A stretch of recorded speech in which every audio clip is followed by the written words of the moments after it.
What's up, nerds? It's your boy, the OGGM. How you doing, true believers? It is Monday. We have survived another week.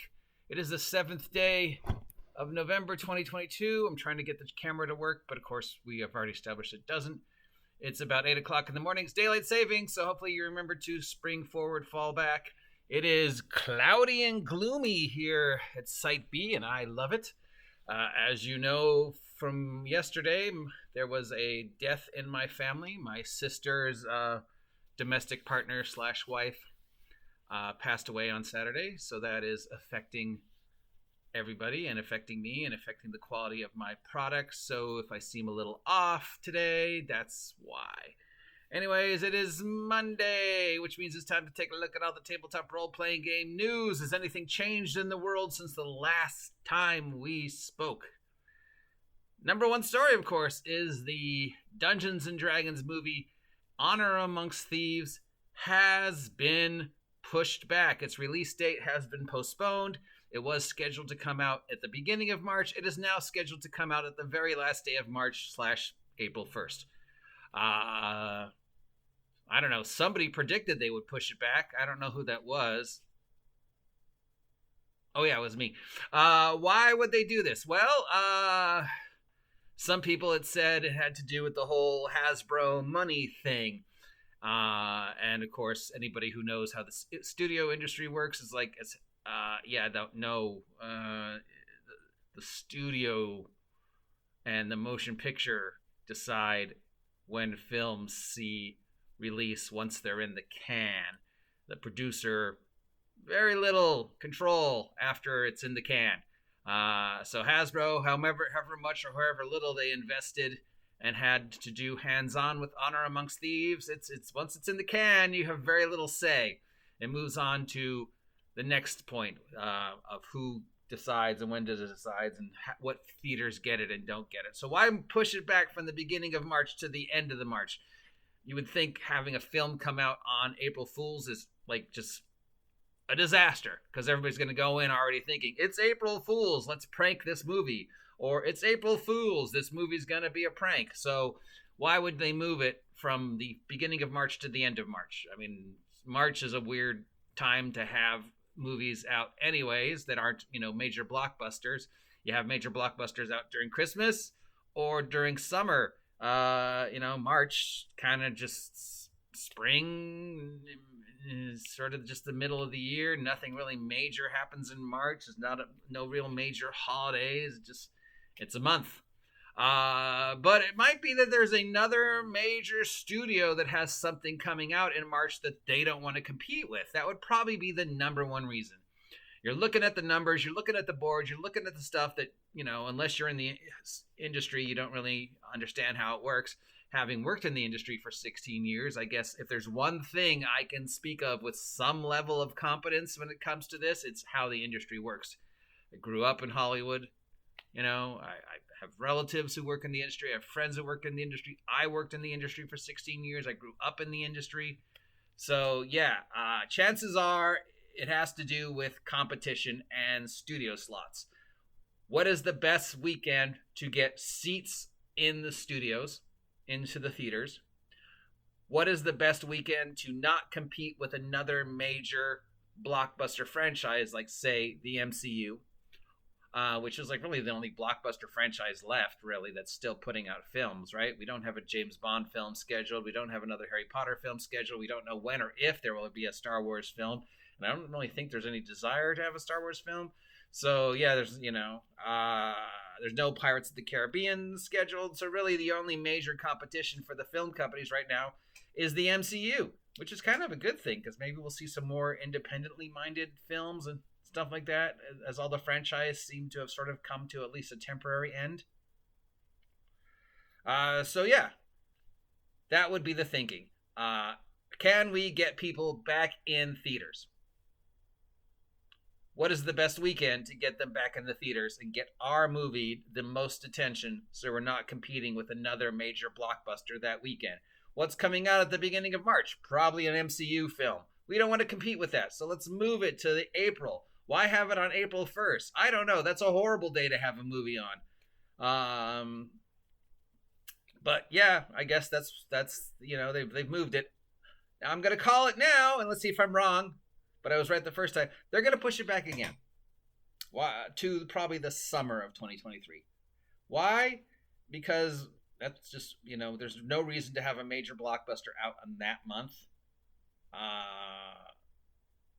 And two, you would think you would want the Dungeons and Dragons movie release date as close to the release date of the 2024 50th anniversary whatever of D&D, because that way you can just tie in the advertising for the Dungeons and Dragons movie with the Dungeons and Dragons 50th anniversary celebration of 2024. To have it in March of 2023 or April in 2023 doesn't really do anything. It would make the most sense to tie it in and just have the two ping pong off each other.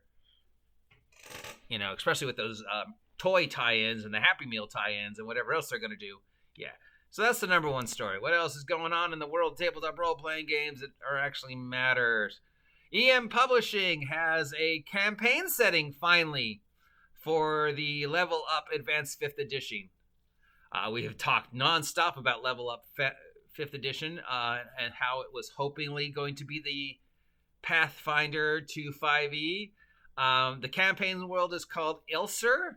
It's basically, a standard starting fantasy campaign, with standard starting fantasy stuff, similar to Glorian or the Forgotten Realms or whatever the support me, water. Current campaign world of D&D is. I don't know if it even is a campaign world of D&D anymore. So yes, they're going to be kept doing some Kickstarters. They're finally announcing an official campaign world for all the stuff. So all the adventures that they have released for Level Up 5e are now all linked to a world, if that's something you want. We have more Dragonlance Shadow of the Dragon Queen stuff. Changes to wizards, changes to fighters, how D&D classes work in the world of Dragonlance, mages, not wizards, stuff like that. And of course, Lord Soth. Yeah.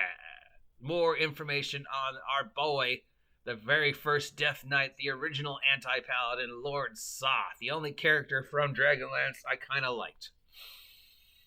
Free League has announced the imminent hardcover release of Cyborg, the cyberpunk spin-off of the heavy metal award-winning RPG Morkborg. RPG of the year 2 or 3 years ago, basically because of its art, not because of the actual mechanics. So, would a cyberpunk version of Morkborg work or not? I don't know. Maybe. Hasbro had announced more merch for the Dungeons & Dragons Honor Amongst Thieves. We have action figures. And of course we have the Dicelings. Do we have a link to the action figures? We knew that there was going to be action figures. We have the gelatinous cube figure, which I kind of like, kind of don't like. And then there was a black dragon that they showed that has wings and jaws that move. And then there's the actual action figures. These were just released. First images, I guess, have been floating around in the industry since Pulse, but this is our first look at the figures for actual play. They are... Do we have any information on them?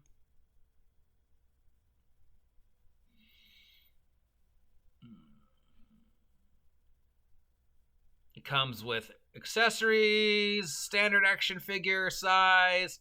There'll also be a Honor Amongst Thieves Hasbro weapons, a Honor Amongst Thieves Monopoly, and of course the Dicelings, which are the ones I'm, Happy Meal looking things. So we've got a dragon figure, we've got the Dicelings, we've got foam weapons, we've got the Monopoly. The figures look not great. If you ever wanted a figure of Hugh Grant, or yeah, oof, these just look like kind of reskinned GI Joes. Anyways, I put a picture of them. I would rather see the new figures that you made for guys like Warduke become more readily available than these, because these just look like, well, that's the trouble with, previous attempts to make figures off of fantasy lines or D&D lines, is they've always looked kind of sus. On the other hand, remember the Shadowrun figures, which I had and then I lost? Those were awesome looking. So good looking fantasy themed figures can be made. These just look like something you get at the 99-cent store. Ugh.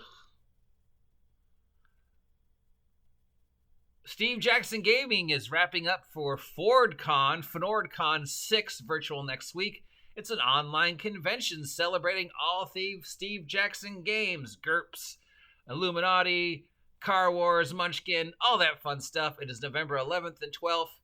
So if you want to go to an online convention with a bunch of GURPS stuff, it'll be on Discord and Twitch and Tabletop Simulator and YouTube. Link down below. The U.S. Department of Justice has blocked a proposed merger between publishing giants Penguin Random House and Simon & Schuster. Penguin Random House announced the acquisition in November of 2021 for $2.175 billion, but the U.S. District Court blocked the merger on antitrust grounds, stating that the effects of the purchase may lessen the competition. What does this have to do with D&D? What's anything whatsoever? Well, they are the publishers of the Dungeons & Dragons calendars, and they publish some stuff with other role-playing games, including the Oz fantasy role-playing game setting. So the only reason why this merger affects us is because they published some D&D themed product in the past. On Monday, workers at tabletop gaming retailer Noble Knight Games announced the formation of Noble Knight Games United. And of course, as you may or may not have heard, Noble Knight Games and management said that they are not recognizing the union and will force an election overseen by National Labor Relations Boards. Noble Knight Games is a brick and mortar and online retailer of tabletop games and role-playing games and stuff like that, including a huge selection of outer print stuff. So another gaming company trying to unionize, and another parent company going, nope, no unions here. I'm sure we'll have more news on that. The sports network ESP ran an extended segment this week on Dungeons & Dragons, as you know, and then the link disappeared. So, and then they ran an advertisement about mocking fantasy role-playing game, and everybody remembers that about a couple years ago they mocked fantasy role-playing games. There was a charity D&D live stream with the NFL players that raised money for Red Nose Day, which is money for children's hospitals. So does this mean the NFL has gone completely D&D? Does this mean football games will now be decided by D&D rules? Does this mean Hasbro now owns the Cleveland Browns? No, it doesn't mean anything like that. It just means some guys who have a life outside of football play D&D. AD&D, in fact. So the link was down. We'll see if the link is back. And if it is, I will post it.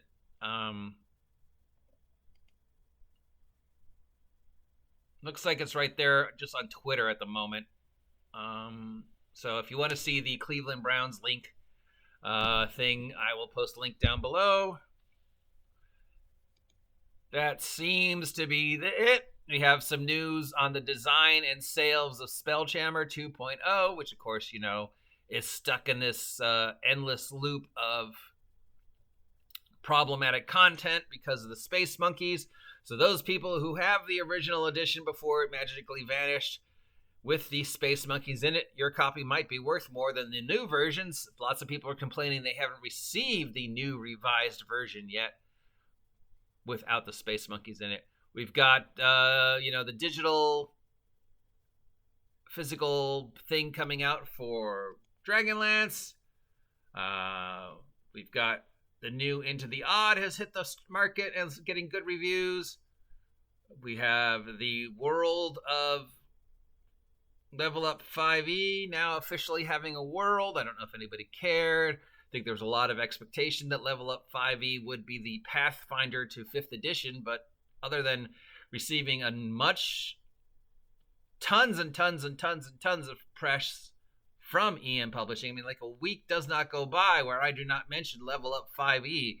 Nobody has actually seen this in any game stores, and other than one YouTube, there's really no, playthroughs, and I haven't really read any reviews of it. But God love you, EN Publishing, for pushing the fuck out of your product. And speaking of pushing the fuck out of your product, did you hear about this Dungeons and Diapers parody thing? So this was kickstarted, I guess, over the weekend. It's making fun of the whole comfort D&D fad. That D&D doesn't need to be about combat anymore. It can just be about people going through normal lives every day, and it should just be about comfort. I don't want to play an adventure of heroism. I want to play an adventure where I'm a barista at Starbucks and then I go home and take care of my family. So these guys, they made a parody game called Dungeons and Diapers about how to raise a child in 5th edition, and they kickstarted it as a joke, and it blew up. It's already made like over 1 million, because either A, there were actually people who thought this was serious and really wanted rules for how to raise a child in 5th edition Dungeons and Dragons and run a pregnant character and run a character carrying a child, or it was people who were like, yeah, I get the joke, I want to support you because you are poking fun at this whole comfort D&D movement. And, I want to play a game where I'm a barista at Starbucks. Why would you want to do that? Why would you want to role play something you can do in real life? If you want to be a barista at Starbucks, go get a job at Starbucks. If you want to have a child, so yeah, it skyrocketed, and people are like, you're supporting a parody, and the people who made it are like, yeah, we know people are supporting it. We know we made a joke, but I mean, we're making money off of this, and we didn't think we would. So God love you. And God love them for putting a joke out on Kickstarter and actually making money off of it. And, whatever. This comfort D&D thing, I mean, having a role-playing game about that style of play, like Golden Sky Stories, like, I want a Miyazaki-esque role-playing setting. That's not new. That's not a new idea. There are people who enjoy that. I mean, I would love to play in a Miyazaki-esque campaign setting. I don't think you can capture the charming that is Miyazaki in a game, but it's a world some people would like to live in temporarily. I just having that idea of comfort and D&D is like, no, that's not what D&D is about. Why would you want to have a D&D game about playing a person who works at Target? There are other systems that do that. There are other systems that are designed to do that. D&D is designed to fulfill a very specific role. So why would you want to role play a barista who has a kid at home? Somebody explain that to me. Anyways, that's it for today. Links to the things that I mentioned that I thought were interesting, and the picture of the figures that look god awful is right here on the front of this vlog, and links as well. So yeah, okay. Speaking of, product, you should get for the holidays, my merch. Check out links down below to my merch. Get the people who you love in your life OGGM merches. If you support me, I can get a better camera setup, and you won't have to see this. Till next time, I'm the OGGM, or at least the top of the OGGM's head, broadcasting live from this piece of crap computer. Have a great day. Stay warm, stay dry. I will talk to you later. See ya.